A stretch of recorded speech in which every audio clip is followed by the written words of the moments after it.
वृद्धावस्था वहां नहीं है, वहां केवल युवा शरीर रहेगा। तो कौन चाहता है वृद्ध होना, कौन चाहता है मृत्यु? लेकिन यहाँ इसका कोई विकल्प नहीं है, यहाँ तो ये कंपलसरी है, ये तो होगा ही होगा। तो इससे बचने के लिए एक साधना है, साधन है, जो परमात्मा ने स्वयं आकर आप बताई और अपनी प्यारी आत्मा उन परमहंस संतों को सतलोक दिखाया और वापस छोड़ा और उनको दृढ़ कराया। तो यहाँ पर जितने भी प्राणी हैं सबकी मृत्यु होती है,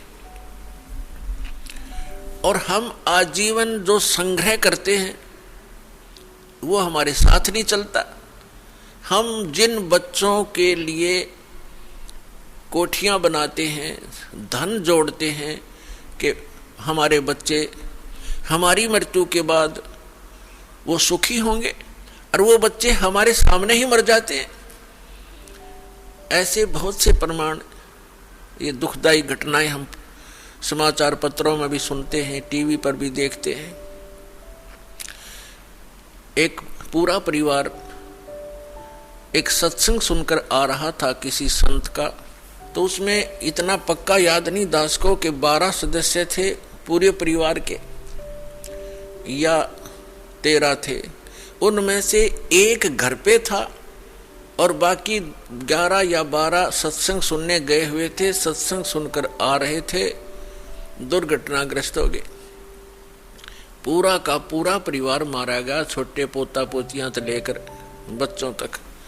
एकला वृद्ध रह गया वो, जिसने सारी उम्र ये सोची थी घना धन इकट्ठा कर लूं, मेरे बच्चे सुखी होंगे, हम तो चलो मर जाएंगे, मेरे पोता पोती तो सुखी होंगे। पोता पोती पहले चले गए। तो यहाँ काल ने आपको धोखे में रखा हुआ। फिर दूसरा कारण ये है कि सत्संग, संत की शरण में सत्संग सुनते हैं प्राणी, तो उनको ऐसी आपदाओं का सामना नहीं करना पड़ता। तो वो संत और सत्संग और उसकी साधना में कोई त्रुटि है जिस कारण से प्रोटेक्शन नहीं होता। और दूसरा कारण ये होता है कि संत भी सही हो, साधना भी ठीक हो, लेकिन अपने में कोई त्रुटि हो, हम नियमों का पालन ना कर रहे हो, उससे क्या होता है, फिर नाम खंडित हो जाता है। उस कारण से भी प्राणी साधक होते हुए हानि उठा लेता है, क्योंकि उसका प्रोटेक्शन समाप्त हो जाता है। जो पावर कनेक्शन उसको मिला हुआ था वो न मिलने से वो पावर वाला काम बंद हो जाता है, उसको सारी सुविधाएं बंद हो जाती हैं। जैसे आपका बिजली का कनेक्शन कट जाता है तो ना पंखा चले, ना एसी चले, ना कूलर काम करे, ना कोई पंप चले, ना कोई हैंड पंप चले, यानी सब सुविधाएं बंद हो जाती। इस प्रकार परम संत हो, साधना शास्त्र अनुकूल हो और साधक मर्यादा में रहे, फिर ये आपदा नहीं आया करती। पूर्ण परमात्मा सत्य पुरुष की साधना करने वाले साधक पर ये आपदाएं नहीं आ सकती। दुर्घटना में मृत्यु, अकाल मृत्यु या कोई अन्य दुख नहीं आने देंगे भगवान, जहाँ हमारी समर्पित भाव से साधना होगी और सत्य साधना होगी। तो फिर भी जो कहने का तात्पर्य दास का आज जो उद्देश्य है ये ज्ञान कराने का, कि हम जिन सुविधाओं को एकत्रित करने में, जोड़ने में सारा जीवन लगा देते हैं और फिर भी हम भी छोड़ चले जाते हैं और बच्चों का भी पता नहीं, हमारे सामने ही मृत्यु हो जाए, तो ये गंदा लोक है, ये लोक ठीक नहीं। अभी तक हमें इसका अल्टरनेट नहीं था। अल्टरनेट था तो इतना था कि स्वर्ग चले जाएंगे, स्वर्ग से आगे हम नहीं जानते थे। परमात्मा कबीर जी ने आके अपनी महिमा, अपना स्थान स्वयं बताया है कि एक स्थान ऐसा है जहां जाने के बाद साधक फिर लौटकर संसार में नहीं आता। ये परमात्मा ने आके बताया 600 वर्ष पहले, और उसके बाद भी उस परमात्मा के सूक्ष्म वेद में वर्णित ये ज्ञान है जो परमेश्वर ने, कबीर जी ने स्वयं अपने मुख से बोला, जिसको कबीर वाणी कहते हैं, जिसको सच्चिदानंद घन ब्रह्म की वाणी कहा है। उसमें वर्णित किया मालिक ने, और हमारे वेद और गीता में वर्णित है। हम नहीं समझ सके क्योंकि हमारे टीचर अल्पज्ञ थे, हमारे धर्मगुरु अल्पज्ञ थे, उनको सदग्रंथों का ज्ञान कतई नहीं था। तो उस परमात्मा ने आके स्वयं बताना पड़ा वही ज्ञान, और जिन महापुरुषों को परमात्मा मिले उन्होंने भी यही ज्ञान कराया, लेकिन उसको हम समझ नहीं सके, जिस कारण से अभी तक परमात्मा के आने से पहले तक हमें केवल स्वर्ग से आगे कोई बताने वाला नहीं था। और अब हम पता चला इन सदग्रंथों से और परमेश्वर के सूक्ष्म वेद से और जिन महापुरुषों को परमात्मा मिले उनकी अमृतवाणी से कि स्वर्ग में गए हुए प्राणी भी जन्म मृत्यु में ही रहते हैं। और जिनको हम इष्ट रूप में पूजा करते थे, श्री विष्णु जी, श्री शंकर जी, ब्रह्मा जी को तो हम पूजते नहीं थे, लेकिन आदर की दृष्टि से अवश्य देखते थे। इन तीनों का नाम हम टिप्स पर रखते थे, ब्रह्मा विष्णु महेश। ये स्वयं नासवान है जिनको हम इष्ट मानकर पूजते थे। तो जिस नासवान इष्ट की हम पूजा करेंगे तो क्या होगा, हम उसके लोक में चले जाएंगे। ये सामीप्य जो है मुक्ति प्राप्त होती है, यानी अपने इष्ट के लोक में उनके समीप रहा करेंगे। तो जब हमारे इष्ट ही मरेंगे, उनकी भी मृत्यु होगी, तो फिर वो तो जन्म मृत्यु फिर बनी रही, तो स्थायी स्थान नहीं हुआ वो। तो जो आज प्रसंग है कि जिस लोक में हम रह रहे हैं ये लोक अच्छा नहीं है, और हमें केवल स्वर्ग तक का ही ज्ञान हमारे धर्म गुरुओं ने कराया।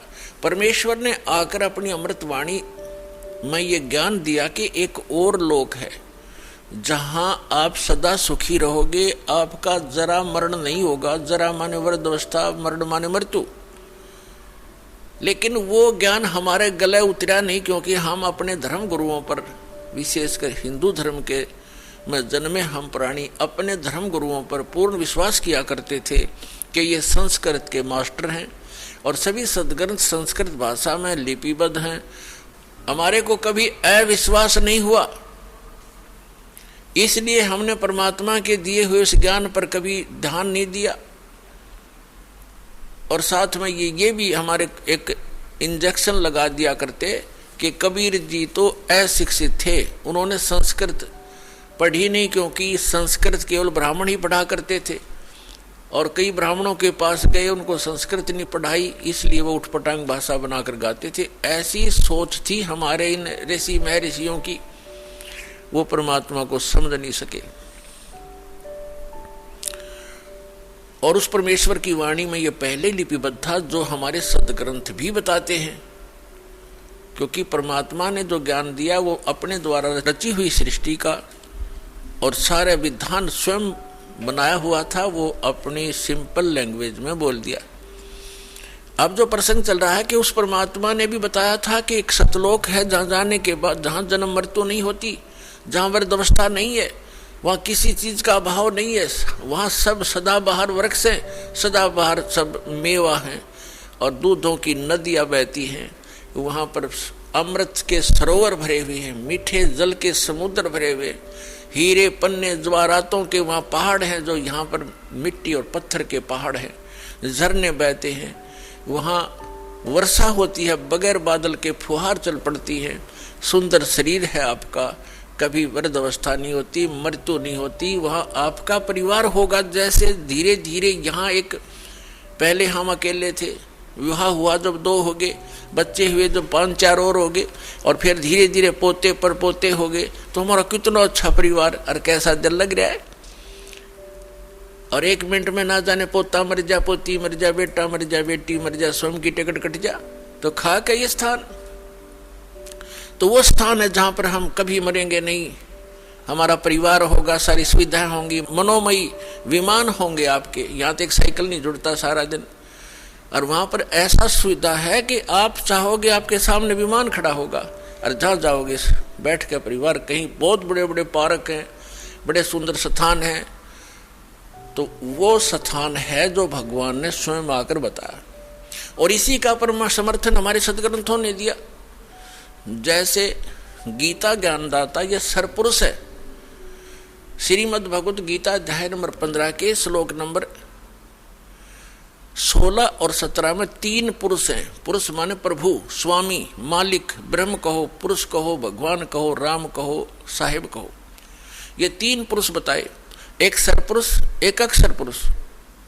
और 15वें अध्याय के गीता के 15वें अध्याय के 17वें श्लोक में सरपुरुष और अक्षर पुरुष से कोई और बताया जो श्रेष्ठ भगवान है, पुरुषोत्तम है।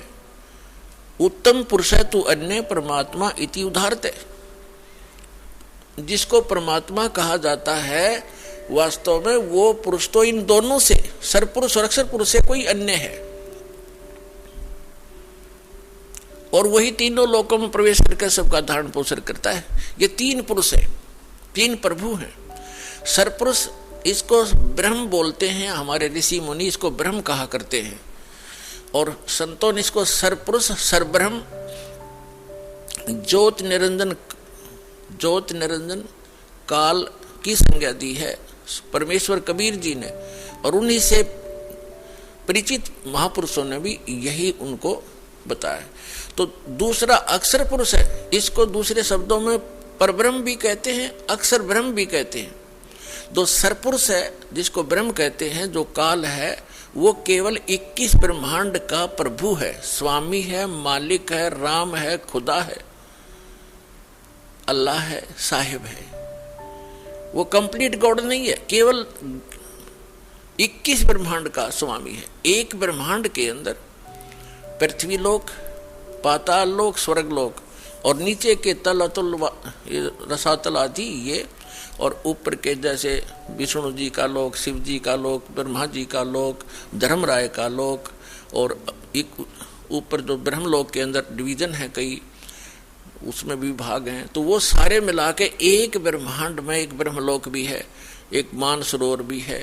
तो ये सारा मिला करके एक ब्रह्मांड है। ऐसे ऐसे 21 ब्रह्मांड है इस सरपुरुष के, काल के, जिसके लोक में हम रह रहे। ये इतना ही प्रभु है, इतना ही स्वामी है। और दूसरा अक्षर पुरुष है। गीता अध्याय नंबर 15 के श्लोक नंबर 16 में 2 पुरुष हैं। अक्षर का अर्थ होता है जिसका नाश ना होता हो, अविनाशी। लेकिन ये अविनाशी लगता है लेकिन अविनाशी नहीं है। अक्षर पुरुष भी अविनाशी नहीं है, लेकिन इसको कहा गया है अविनाशी अक्षर पुरुष, इसलिए 15वें अध्याय के 17वें श्लोक में कहा है कि उत्तम पुरुष है तो अन्य परमात्मा इति उदाहरते है। उत्तम पुरुष, श्रेष्ठ पुरुष तो इन दोनों से, सरपुरुष और अक्षर पुरुष से कोई और है। और जिसको परमात्मा, परमात्मा माने श्रेष्ठ आत्मा, वो पुरुषोत्तम तो कोई और है इन दोनों से। जिसको परमात्मा यानी श्रेष्ठ आत्मा, परमात्मा का सीधा सा अर्थ होता है जो केवल सुख दे, दुख ना दे। जो दुख दे वो परमात्मा कैसे रह गया, श्रेष्ठ आत्मा कैसे हो गया?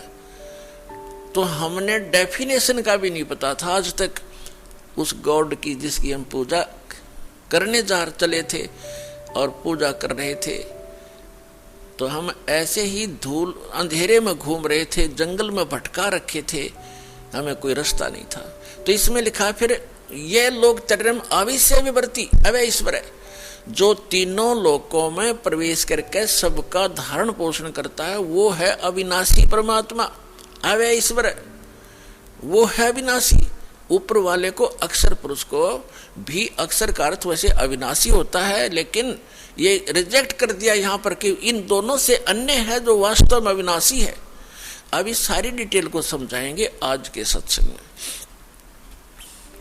पहले जो प्रसंग चल रहा था कि वो परमात्मा ही आकर स्वयं ज्ञान देता है, और उसने आकर के हमें बताया कि इससे हटकर कोई और स्थान है जहां आप पहले रहा करते थे, और अपनी गलती के कारण आप बालकपन करके आप यहां आ गए, गंधलोक में फंस गए। अब यहां से जाने का विकल्प आपके पास नहीं रहा, ना किसी ऋषि महर्षि और संत और ब्रह्मा विष्णु महेश को भी यहां से वापस जाने के मार्ग का पता नहीं। तो उसके लिए परमात्मा स्वयं आते। जो प्रसंग चल रहा था कि परमात्मा 3, अब जो ये प्रसंग चल रहा है इसको थोड़ा सा यहाँ करते हैं। तो परमात्मा 3 स्थिति में बताया आपको कि जो सतलोक में रहता है, जहाँ हम रहते थे, वहाँ करोड़ सूर्य करोड़ चंद्रमा मिला दे उनका ऐसा एक रोम का प्रकाश है। फिर परमात्मा अन्य हल्का तेज पुंज का रूप बनाकर कभी भी आकर प्रकट हो जाते हैं एक संत साधु की महात्मा की वेशभूषा में। और तीसरी स्थिति जो सेकंड या तीसरी स्थिति, सेकंड स्थिति परमात्मा की यह है, प्रत्येक युग में वो एक शिशु रूप धारण, वहां से चलकर आते हैं सहस्रीर कमल के फूल पर, एक सरोवर के अंदर कमल के फूल पर शिशु रूप धारण करके विराजमान होते हैं। वहां से निसंतान संपत्ति, जिनके बच्चे नहीं होते, उठा ले जाता है और फिर उसकी परवरिश वहां होती है। फिर धीरे धीरे 5 वर्ष की आयु में ही वो बड़े बड़े विद्वानों के छक्के छुड़ाना शुरू कर देते अपने अध्यात्म ज्ञान के आधार से।